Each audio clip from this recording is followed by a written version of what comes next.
दोस्तों, आज हम आपके लिए जूतिया व्रत की कथा लेकर आए हैं। ये कथा दो ब्राह्मण और ब्राह्मणी की है।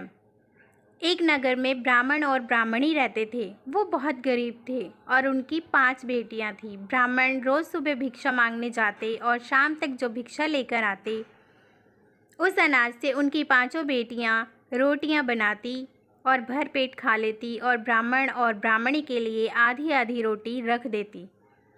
एक दिन जब ब्राह्मण भिक्षा मांगकर लाए तो उन्होंने ब्राह्मणी से कहा कि आप इसमें से आधा अनाज बेटियों को दे देना, वो बनाकर खा लेंगी और जो आधा बचेगा वो हम रात को जब ये 5 सो जाएंगी तो हम बनाकर खाएंगे। ये बात उनकी सबसे छोटी बेटी ने सुन ली।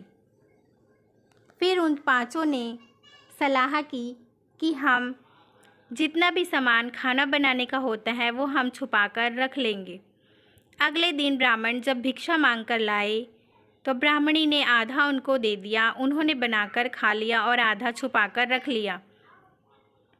उनकी बेटियों ने यही किया। एक ने परात, एक ने आटा, एक ने चकला, एक ने बेलन, एक ने छन्नी छुपाकर रख ली। और जब रात हुई, वो 5 सो गई तो ब्राह्मणी खाना बनाने के लिए उठी। उसने देखा कि आटा नहीं है। उसने कहा, आटा कहाँ है? तो उसकी सबसे बड़ी बेटी बोली, मेरे पास है। फिर उसने बोला, परात कहाँ है? तो दूसरी वाली बोली, मेरे पास है। फिर उसने बोला, चकला कहाँ है? तो तीसरी बोली, मेरे पास है। उसने कहा, बेलन कहाँ है? तो चौथी बोली, मेरे पास है। फिर उसने कहा, छन्नी कहाँ है? तो 5वीं बोली, मेरे पास है। ऐसे ऐसे कर कर 5 बेटियाँ उठ गई। फिर उन्होंने रोटी बनाई और भर पेट खाई और आधी आधी अपने पिताजी और माँ के लिए रख दी। अब ब्राह्मण को बहुत गुस्सा आया। अब ब्राह्मण अगली सुबह उठा और उसने अपनी 5 बेटियों से पूछा कि तुम किसकी किस्मत का खाती हो? तो सबसे बड़ी तीनों बेटियों ने कहा कि हम पिताजी आपकी किस्मत का खाते हैं। और छोटी वाली दोनों ने कहा कि हम अपनी किस्मत का खाते हैं। तो ब्राह्मण को बहुत गुस्सा आया कि सुबह से शाम तक भिक्षा मैं मांगता हूँ, मेहनत मैं करता हूँ, और ये दोनों कहती हैं कि मैं अपनी किस्मत का खाता हूँ। फिर वो अगली सुबह उठता है और छोटी दोनों बेटियों से कहता है कि तुम्हें बहुत दिन हो गए, तुम लोग नानी के घर नहीं गए, चलो मैं तुम्हें नानी के घर छोड़ देता हूँ, कुछ दिन रहकर वापस आ जाना। वो दोनों बेटियों को लेकर जंगल की ओर जाता है और जंगल में वहाँ एक पेड़ के नीचे उन दोनों को बिठाकर कहता है, तुम दोनों यहाँ इंतज़ार करो, मैं अभी वापस आता हूँ। और वहाँ बिठाकर वो घर वापस आ जाता है। वहाँ बैठे बैठे उन्हें शाम हो जाती है। वो दोनों डरने लगती हैं। तभी उसी पेड़ से 2 बंदर कूदते हैं, नीचे आते हैं और वो दोनों बंदर को देखकर डर जाती हैं। तभी बंदर बोलते हैं कि आप दोनों इतनी रात को यहाँ क्या कर रही हो? तो वो जवाब देती हैं कि हमारे पिताजी हमें यहाँ छोड़ गए हैं और वो कह रहे थे हम अभी आते हैं। तो फिर वो कहते हैं कि तुम्हें यहाँ जंगली जानवर खा जाएंगे, पास ही में एक गुफा है, चलो वहाँ पर जाकर रात बिता लो। वो दोनों उन दोनों बंदरों के साथ चल देती हैं और एक बहुत बड़ी गुफा होती है, उसमें जाती हैं। और वो गुफा सोने, चांदी, हीरे जवाहरात से भरी होती है। वो दोनों देखकर दंग रह जाती हैं और पूछती हैं, ये सब क्या है?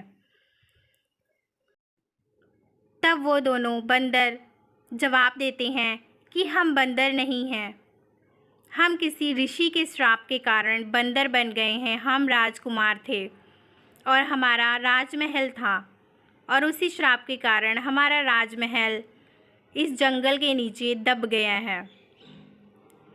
तो वो दोनों कहती हैं, तो तुम लोग श्राप मुक्त कैसे होगे? तो उन्होंने कहा, उन ऋषियों ने कहा था कि जो भी लड़की 12 साल की उम्र से खर जूतिया का व्रत रखती होगी, अगर तुम लोग उनसे शादी कर लोगे तो तुम लोग श्राप मुक्त हो जाओगे। ऐसा कहते ही वो दोनों उन दोनों बंदरों से शादी कर लेती हैं और शादी करते ही वो दोनों राजकुमार में बदल जाते हैं और वो दोनों बहनें और उनके पति साथ साथ रहने लगते हैं।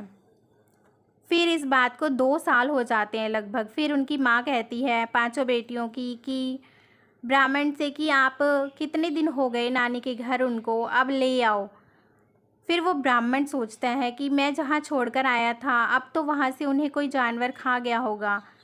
फिर वो जाता है और जाते ही वहाँ देखता है जहाँ उसने उन दोनों बेटियों को छोड़ा था वहाँ पर एक राजमहल बन गया है।